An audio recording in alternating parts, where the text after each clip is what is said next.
Welcome back to Anchor Down Podcast. This is Season 2, Episode 5. We're your hosts. I'm Ian Larrabee. And I'm Carter Collins. So we'll start off the day today talking about our last week football game. It was a home game, the last one of the regular season. We played against Two Harbors last Wednesday.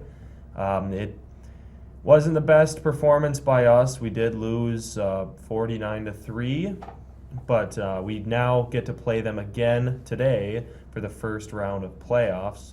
This will come out Wednesday, but today is Tuesday for us. We'll play them. And yeah, you want to take some more off that one?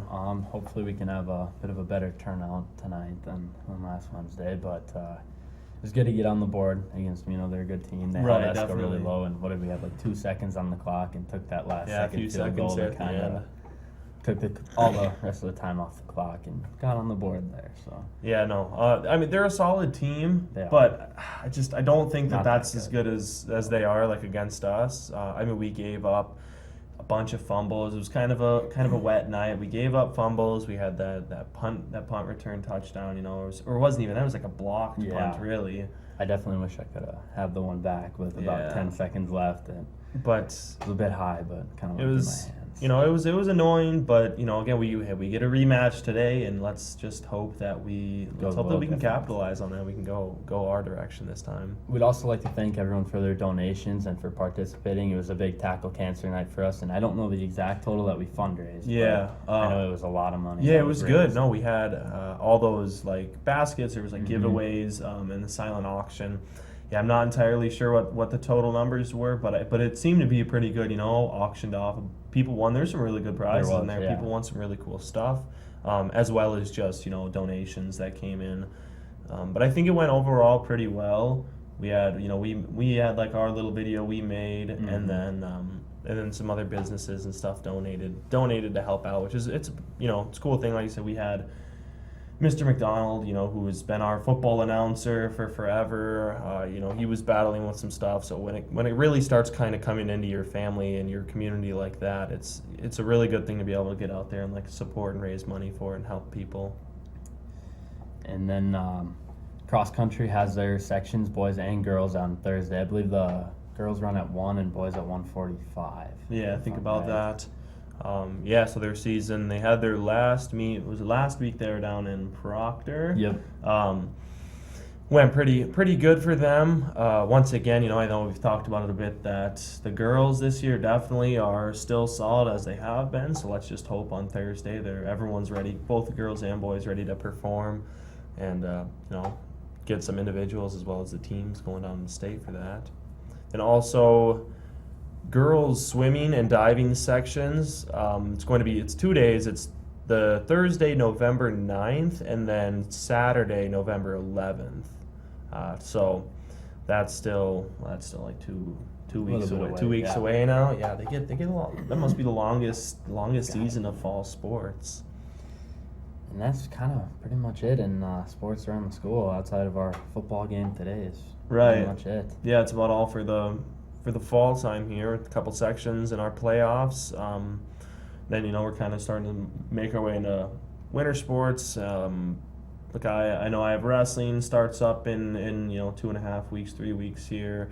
The girls hockey starting up, I think even sooner, because their first game is the 14th, or at least their first home game I know is the 14th here. So yeah, we'll start being on the lookout for events with winter sports.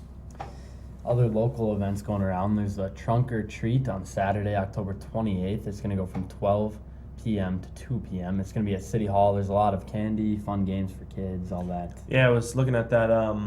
So I guess, you know, like businesses can come around from Hibbing and bring a vehicle, and like they open up the trunk and you can decorate it and have candy or merchandise or, you know, whatever kind of gifts and things like that to give away. So have, you know, kids can go out there, good time this Saturday. Hopefully it's not too cold and cruddy out, but, you know, we'll see. Also, the school band, the Hibbing High School band, is looking for donations for the Disney World trip this year. So they're taking a trip down to Disney World, or I am too, I guess I'm part of the band. But there's containers like for donations at local businesses around Hibbing. So Sammy's Pizza, Sunrise Bakery, the Sunrise Deli, AT&T, and the Wellness Club. So you can go there and give any sort of donation that you're able to or that you'd like to give off. There will also be a meeting to plan the 100th birthday of the Hibbing High School Auditorium this Wednesday. It's going to be October 25th. It's at 5 p.m. in the high school cafeteria, and you can bring ideas and anything else to the table that you kind of have for, to help plan that. Right. It's a big year for the school and everything. Yeah, so this will come out tomorrow, so that'll be tomorrow night, 5 o'clock. Yeah, I'm not entirely sure what all it is going to be there, but if you're interested in that, or maybe you have some ideas or something like that, go ahead and go and support. It's going to be the 100th anniversary of the graduating class getting able to walk in the auditorium across stage. This springtime, when your class graduates, you'll be the 100th class. But as you mentioned, technically the 99th class, because the COVID year they didn't get a walk. They didn't get a walk across the stage. They had that drive-through graduation. That was a time. My brother graduated that year. So you kind of dealt. So I get a drive-through. Like, we started at the Memorial Building, and then it was like a long line of cars that like snaked from the Memorial Building up to the front of the high school, and you're like sitting in there, and you like pull up, and they got a speaker outside. They announce names. You like quick hop out of the car and go grab it. Interesting. I never knew how they actually did. Yeah, it was weird. Definitely, it was something special. Something I doubt they'll ever forget. Probably not. Yeah. No. The weird times of COVID. Right. So then also kind of going with Halloween, the Assumption has their yearly Assumption Halloween party on Halloween next Tuesday. That's from 4:30 to 7 p.m. It's a good place. I think there's like, was it student council? It's put on by their 6th grade. I know that. So yeah, it's but I think the student council goes there and helps too with. Oh, do they? Because there's like, they have all those sure. games. Have you ever been there? I never have gone. Really? Mm-hmm. Yeah, I've been there a few times. They've got all sorts of weird little, not weird I guess, but games, and then you get little prizes of candy, and they've got like a cakewalk usually, so you can get like cupcakes and stuff like that. Yeah, I saw that. And then I think they have like a little haunted the 6th grade puts on a haunted house. Yeah, haunted house, whatever. So that's pretty cool, if you got kids, or even, maybe we'll see Carter there. Yeah. And then Mike's Pub on Monday the 30th. The county commissioners are going to be there. There's going to be 3 of them. It starts at 9 a.m. You can go. I know there's going to be breakfast and kind of watch as they kind of just go over issues and things going on in the county and kind of bring up any concerns anyone might have or ideas to help fix things. So then this Saturday, more Halloween activities. Saturday the 28th, there is a Halloween 5K. So registration's opening at 8:30 a.m. and it closes at 9:30 a.m. And then the 5K will start at 10 o'clock a.m. And then there's going to be a kids fun run that is an hour later at 11 a.m. And then that will both start and end at the Memorial Building there in Hibbing. So that'll be some fun. Again, I'm not entirely sure what the weather is supposed to be, but I know I've heard snow and I've heard cold definitely this weekend. So might want to put some extra layers on if you're gonna go running. I mean, you might be sweating, but still keep those fingers and toes nice and warm. You're running through the nice little snowstorm. Yeah.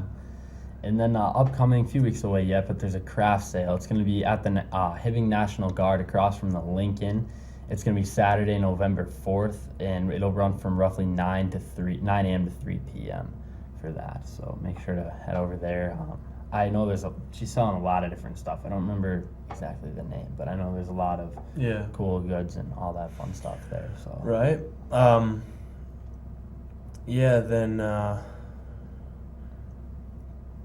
There's going to be a block party from 2:30 to 6 p.m. on Monday, October 30th, so next Monday, at 7th Avenue East, as 2012 7th Avenue East. Is where it starts. Where it starts. There'll be a hog roast, there'll be games, free for grades 6 through 12 there. But yeah, I mean, I'm not entirely sure what that'll all be, but go look at that and see. Might be fun. Might have to go look at it. And then also there's it was a viral TikTok trend is I guess how it started, but there's gonna be at the Hibbing Public Library.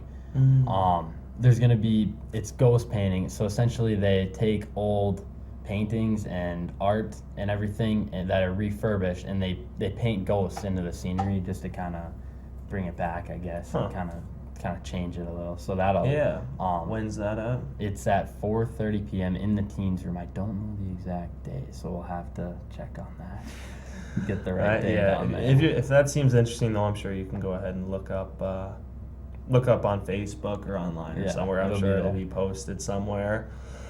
Yeah, I mean, there's not a whole lot going on. Obviously, as we've been saying for the past couple weeks, most sports are kind of all wrapping up, and there's Halloween right now, so that's kind of bringing a little bit of something around town. But other than that, there's not a whole lot crazy going on. I'm sure most people are just like prepping their homes for winter right now and staying warm. Cleaning some stuff up, because then once winter comes, that's everyone's favorite time of year. It's magical. Speaking of magical, though, actually, how about the Vikings last night? Pretty awesome game last night. Yeah. Cam Bynum, what did he have? Both interceptions, picked it off. I was watching it on my phone in bed, and boy, I almost got out. I was so excited. Yeah. Cam Bynum picked off Purdy with not even a minute left, 30-some seconds or something. It's pretty awesome. Yeah, I went to bed at 7 o'clock last night, so I missed everything. I woke up at 3 a.m. and I'm in a group chat, with some buddies, and I see there's 42 messages, and someone said something about the Vikings. I'm like, oh, I better go look at that. 22-17. I'm like, no way. Vikings managed to beat the 49ers, which have been pretty much rated as either the number one in the whole league or at least the NFC right now. Oh, yeah. And the Vikings have been kind of towards the bottom of that spectrum there. What's the record now? I'm not 3-4. 3-4. Climbing, though. We're above the Packers and the Bears. So that is true. That is true. The Packers are kind of losing it now. They're not on the hot streak. I hate to say it. Yeah. They've lost to the Broncos. 19-17. That was painful. I imagine. I loved every second. No. Yeah. That was a very interesting game. I mean, the Broncos had one win before that, and then you go out there and you lose to them, and it's terrible. But yeah, the NFC North is, I think it's the worst division out of both NFC and AFC, because that's three teams with losing records, and the Lions are somehow very solid. Yeah, they're really good this year. They didn't look too solid last week, though. They got beat pretty bad by the Dolphins. Was it the Dolphins? Yep. Dolphins. Yeah. Mm-hmm. I don't remember the final score, but I know. Or no, it was the Ravens. Ravens. That's what it was. The Ravens. It was 28-0, and then 35. And they scored a little bit. Yeah. Yeah, I don't know what they got it back to, but I know it was not good. The Ravens were whooping in that game. It was. I kind of like to see it, honestly. Yeah, I did not complain at all. No. Just here, what else? There's the. Do you think any other really big important or any fun games? Gophers held off Iowa. Yeah, 12-10 they beat them. 12-10. Cooper DeJean, he returned a punt for Iowa. He returned a punt 70 yards, broke a whole bunch of tackles. With a minute left, they would have beaten Minnesota. But as he was running to it, he gave a little signal for his guy to move back, and it was called as a fair catch signal. So they ruled him down, where he caught the ball and his punt return touchdown went away. And Minnesota held him off to win it. Yeah, it was pretty awesome. He was telling his guy to get away from the ball, but he swung his hand, so they called it a fair catch. So his punt return. That's something right there, dude. That's a way to go out. Yeah. So we held him off 12-10, I think was the final score, though. So low scoring. Yeah. 4 field goals. Yeah, 4 field goals. That's all it was, just field goals. Right. Yeah, no, that can some of those things like that, fair catches, you got to be careful with what you're doing, If you do something like that, they might see it, or because it's something where you can fake out a lot of guys. You can fake out that whole team if you pretend to fake one, or if you do have one. Yeah, it's careful. Hey, we had a run-in with a fair catch incident this year. Remember that one? With Esco. They hit where we hit the guy after he called a fair catch, and then we had a 15-yard penalty. Yep. He claimed he had his head down and didn't see him. I didn't see him. Oh my gosh! Yeah, but that poor kid took a shot. I'll tell you that much. Yeah, so that's about it. Also, the Texas Rangers, they won their series, so they are now headed to the World Series, and then the Razorbacks and the Diamondbacks Diamondbacks play Philly tonight. in Philly play tonight, to go. and then the winner of that tonight will play the Rangers in the World Series. So if you're a big baseball fan, there's that too. Watch, that'll be interesting. Other than that, I think that's about everything going on in town as well as sports. So like always, I think we want to thank everyone that's able to help put this on. Thank Mrs. Zubich for allowing us to come and do this, and then thanking Hibbing Public Access TV and Ron Workla for allowing us to film and record this here. Anything else you have? Just thank the whole community for kind of being behind us this season in football. The record didn't go the way it was, but hopefully we can get a win and move on to the second round. But if we don't, thank everyone for just kind of being there for us and supporting us with this whole season. It was an awesome season. For sure. Here, Definitely was a good time. Yeah. So we'll see you next week on Anchor Down.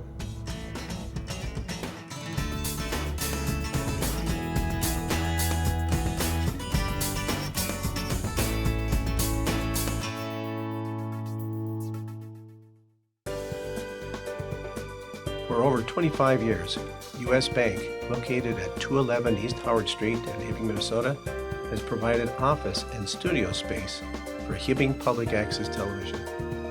We are thankful for their ongoing support.